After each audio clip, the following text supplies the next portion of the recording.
धरणाबद्दल आपण बोलतच आहात, तर माझं म्हणणं आहे की प्यासे को पानी पिलाया नहीं तो अब अमृत पिलाने से क्या फायदा.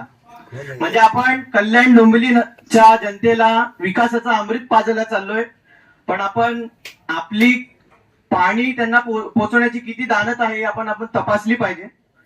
आता सध्याच्या परिस्थितीत कल्याण डोंबिवली महानगरपालिका 435 MLD पाणी रोज वितरण करत आहे. त्यातून 60 MLD पाणी हे MIDC कडून आपण दररोज विकत घेत आहोत. आणि येणाऱ्या काळात म्हणजे आता सध्याच्या परिस्थितीत अजून 40 MLD पाणी आपल्याला एक्स्ट्रा हवं आहे, जे आपल्याला मिळत नाहीये. आणि तेच 2030 पर्यंत अधिक आपल्याला 100 MLD पाणी लागेल आणि 2050 पर्यंत आपल्याला 750 MLD पाणी लागणार आहे. आणि जनसंख्या ज्या प्रकारे वाढत आहे, आपण ज्या प्रमाणे पॉलिसी ठरवत आहे, तर कुठेही आपण बघतोय की बजेटमध्ये डॅमच्या सर्वेक्षणासाठी कुठल्याही पद्धतीची तरतूद झालेली नाहीये. जर आपण डॅमच्या सर्वेक्षणासाठी फिजिबिलिटी चेक करण्यासाठी तरतूद करू शकलो नाही, तर त्याच्या पुढचे उपाययोजना आपण कशा प्रकारे रन करा. तर मला सांगण्याचं तात्पर्य इतकंच आहे की जवळपास 5 ते 7 कोटी रुपये आपल्याला डॅमची फिजिबिलिटी ही चेक करण्यासाठी हवं आहे. आणि ते तातडीने एकमताने आपण सर्वांनी ठराव करून ती फिजिबिलिटी चेक करण्यासाठी तरतूद केली पाहिजे. कारण की आज आपण फिजिबिलिटी चेक केली, त्यानंतर फॉरेस्टची क्लिअरन्स आहे आणि केंद्र शासनाचे राज्य शासनाचे क्लिअरन्स आहे, ते क्लिअरन्स पण आपल्या सगळ्यांना घ्यावे लागतील.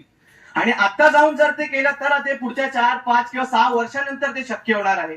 तर जेव्हा 5 वर्षानंतर पुन्हा इथले जे इच्छुक नगरसेवक असतील, ज्यांना वाटत असेल की आपण परत निवडून आलो पाहिजे, ते लोकांसमोर जातील आणि ते लोक त्यांना परत तेच विचारतील की तुम्ही आमच्या पाण्यासाठी केलं काय. तेव्हा मला वाटतं आम्ही सगळे निरुत्तर असू. तर माझी या सभागृहाला आणि पीठासीन अधिकारी आपल्याला खूप कळकळीची विनंती आहे की आपण आयुक्त महोदय, आपण काही करून 5 ते 7 कोटीची तरतूद ही डॅमसाठी, डॅमच्या सर्वेक्षणासाठी केली पाहिजे.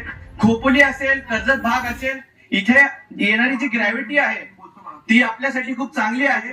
तर त्या हिशोबाने जसं बोरगावकर सरांनी सांगितलं की जो खुशिवलीचा धरण आहे त्याची फिजिबिलिटी आणि खोपोली कर्जत साईडची फिजिबिलिटी आपण चेक केली पाहिजे आणि त्यासाठी आवश्यक तरतूद करावी, ही माझी विनंती आहे.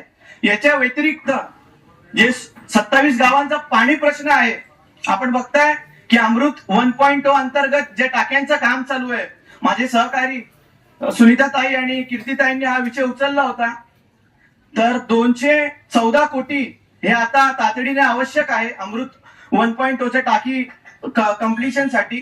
आणि आपण बघतोय की मागच्या कितीतरी वर्षांपासून हे काम चालू आहे आणि काम रखडलेलं आहे. आज तिकडे आम्ही जातोय, त्या विभागात जातोय. आता नुकताच तिकडचा नगरसेवक मी निवडून आलोय, त्या अनुषंगाने मला तिकडे जायला लागतं. तिकडच्या लोकांचं म्हणणं आहे की आम्ही हप्त्यातून एकदा पाणी प्यायचं. आम्ही आज काल रामनवमी होते आणि आंघोळ करू शकलो नाही. ही परिस्थिती आहे. महिला येऊन आम्हाला घरी येऊन सांगतात की तुमच्या घरचं पाणी द्या, आम्ही आंघोळ सुद्धा करू शकत नाहीये. तर आम्ही याच्यावर उत्तर काय द्यायचं. जर आपण अमृत 1 साठी निधी मंजूर करू शकलो नाही, शासनाकडून निधी आणू शकलो नाही, तर मला वाटतं महापालिका समोर आपण त्यांना कुठल्या हक्काने आपण त्यांच्याकडून टॅक्सची रक्कम मागणार. आणि माझी हीच विनंती असेल की याच्यावर सगळ्यांनी विचार करावा. मुख्यमंत्री असतील, पाणी पुरवठा मंत्री असेल, अमृत 1 साठी तरतूद केली पाहिजे. आणि पुढच्या 1 वर्षामध्ये ह्या जे सगळ्या टाकी आहेत आणि यांचा जो पूर्ण सिस्टम आहे तो सिस्टम बनला पाहिजे. कारण की जर सिस्टम रेडी नाही झाला, सगळे टाक्या चालू नाही झाले, तर मला वाटतंय कोणच 27 गावामधून आलेले प्रत्येक नगरसेवक त्यांच्या गावामध्ये तोंड दाखवायच्या लायकीचे राहणार नाही. तर मी इतकीच विनंती करतो.